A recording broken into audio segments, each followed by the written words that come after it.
In the 1950s, the first digitally operated and automated robot was developed by inventor George Devol. Although nobody knew at the time, this invention would lay the foundation for the future of robotics and automation around the world. Today, robots are commonplace, having been implemented into fields of work and study while also being key contributors to economic growth. Due to this change, many currently employed workers fear that the growth of robotics and technology in the workplace will negatively impact their profession.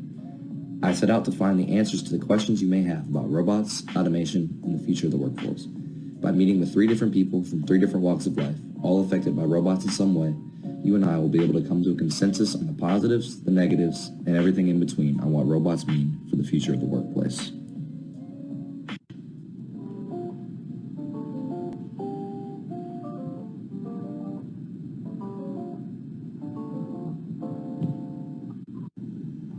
The first person I met with on my journey was Amr Hajwa, a high school robotics student from Franklin Academy. Being a younger member of society who hadn't yet entered the workforce, I was very interested to hear his stance on how he felt about the future of robotics and what robotics has taught him throughout his own journey as a high school student.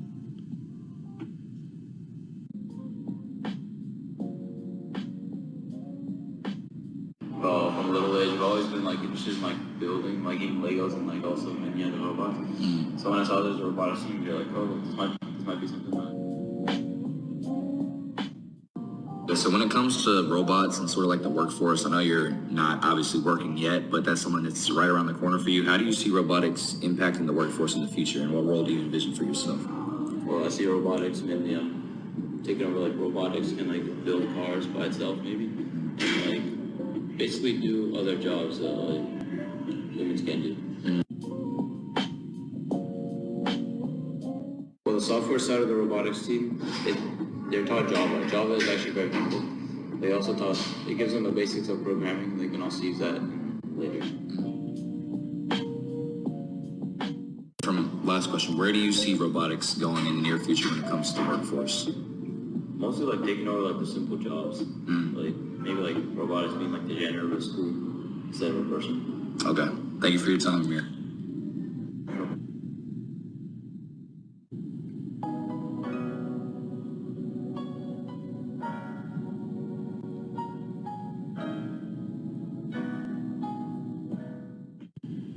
Amr's responses were very insightful to me, especially given the fact that him and I are in similar age ranges and both share a passion for robotics.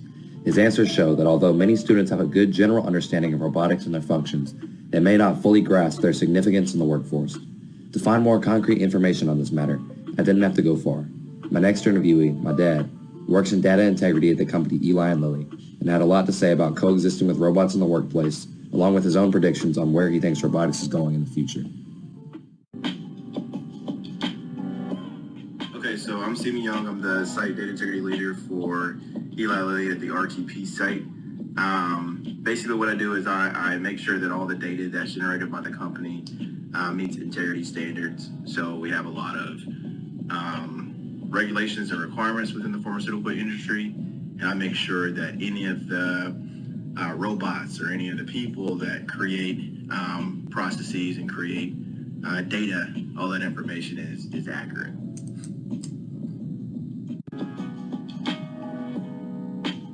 A lot of paper processes, we're getting rid of a lot of interactions with people and machines. We want to be as automated as possible. So when you're working in an environment where everything has to be exactly correct, you need to make sure that the data is good. And so from a technological perspective, robots make things easier because if you set up the controls up front appropriately, you don't have to necessarily worry about anything falling apart within the data lifecycle.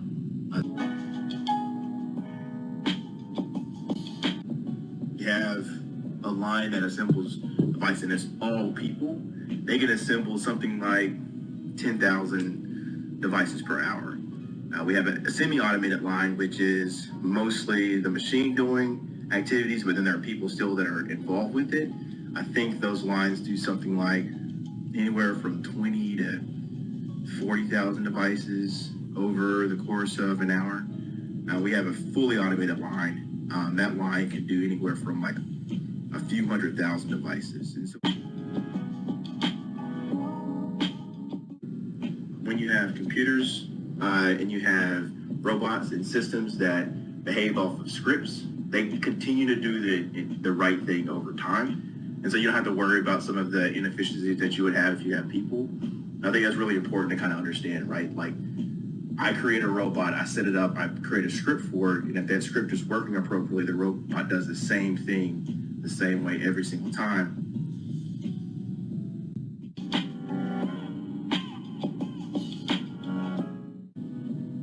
All the time, I think, like, you know, if you think of the progression of robots, you think the progression of just technology over time. I mean, like the amount of jobs that people do now compared to what people used to do is just drastically different. And so the fear that I have for jobs like my jobs, where it's more of an oversight, what does the computer or the system or the robot or the person do that I need to make sure is set up appropriately up front or checked as things are going, right? So if we set the computers up, we set the robots and the automation up so that the person's not needed as much. The more you take the person out, the less risk there is associated with the data. And so my role is to oversee where that data is going and how that data is moving. And so if you take the person out completely, then my role becomes a little bit more obsolete. I think it's going to be a challenge to make sure that people that are in school now, that are training now, that are going through college now, that they have the appropriate skills to be able to be valuable members of the workplace in some areas.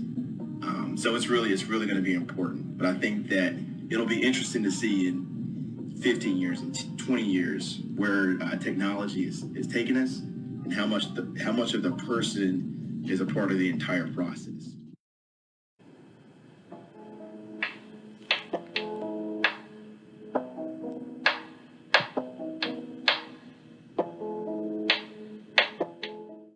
Interviewing my dad and hearing his thoughts on robotics in relation to his job and the future was both intriguing and terrifying.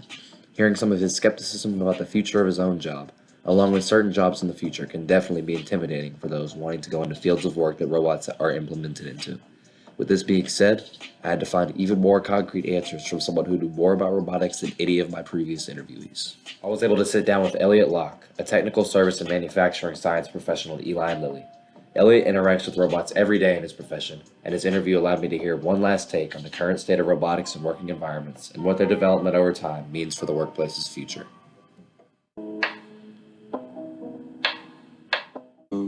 So my name is Elliot Locke.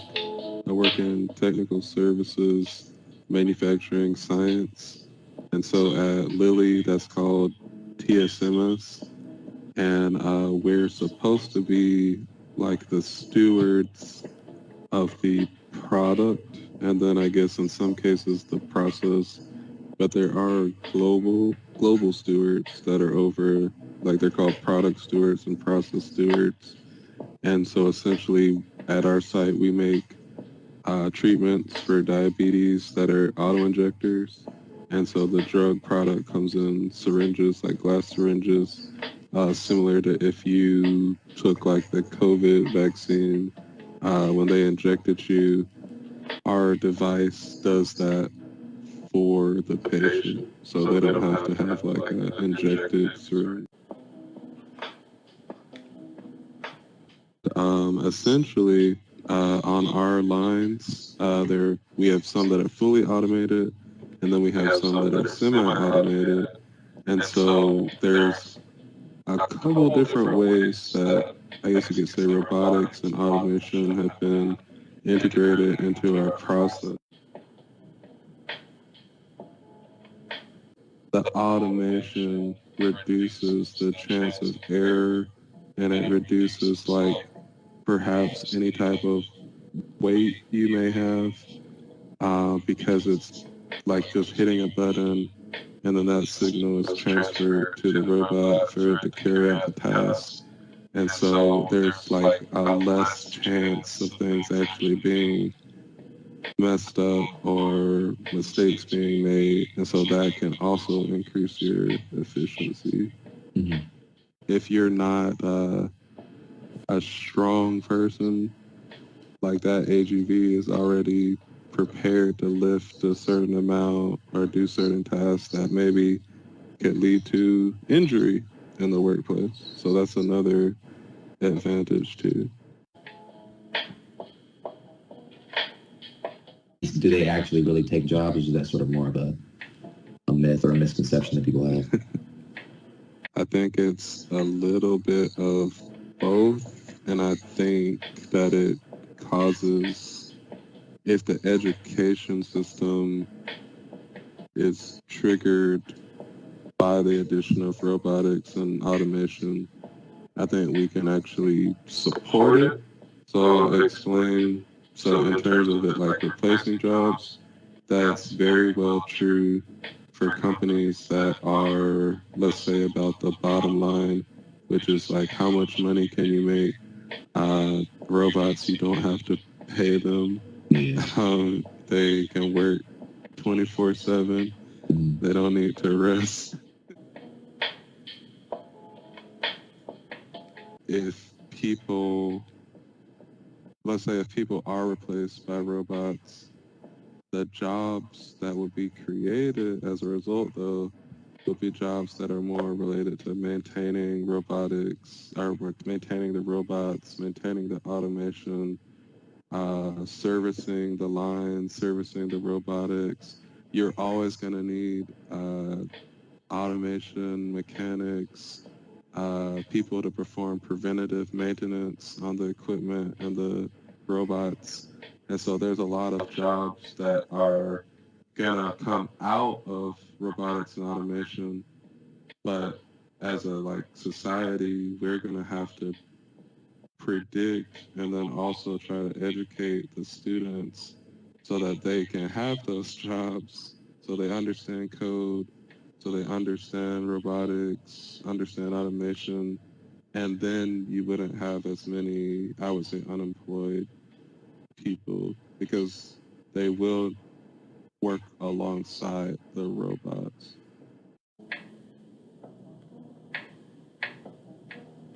And so the line itself, compared to some of the original lines that are in Indianapolis, this line can make 350 units, and I think it's like per minute. And so that's incredibly faster than some of the lines that we had. And even the first line that we had here, it only made 70 parts per minute. And so these automated ones are, way faster. And so that can lead to more patient supply, which essentially translates to more revenue, whether it's making medicine or whether it's making refrigerators or something like that. People are going to come out with new products, and the lines and engineers are going to keep trying to make lines and equipment that's more and more automated. So we already know 10 years from now, you're probably going to have, I'll give it 20 years. 20 years, you're probably going to have grocery stores. You're going to have stores in general, equipment manufacturing sites, even traffic, like driving around. You're going to have way more automation, self-driving cars, automated lines, fully, like maybe even no operators. You might just have one or two operators on the line. And I think that's gonna, when you talk about trends, every 5 years or so, you're probably just gonna have an increase in automation and comfortability with that robotics and automation in all aspects of society. Meeting with Elliot opened my eyes on just how important it is to have an understanding of robotics and how they'll impact the future of working people for generations to come. As someone who is about to enter the workplace myself in the near future, hearing his thoughts on what jobs may be affected the most and how robots can help people complete tasks was extremely insightful. The answers of Elliot, Stephen, and Amr were very beneficial in answering many people's questions and concerns. about some of the positives and negatives of robots in working environments. However, the question that we as a society must answer is whether or not we are ready for these changes. Whether we like it or not, robots and automation are going to be a part of our lives and the lives of generations to come. It's up to us to decide whether or not we're going to adapt and benefit from change or be left behind altogether.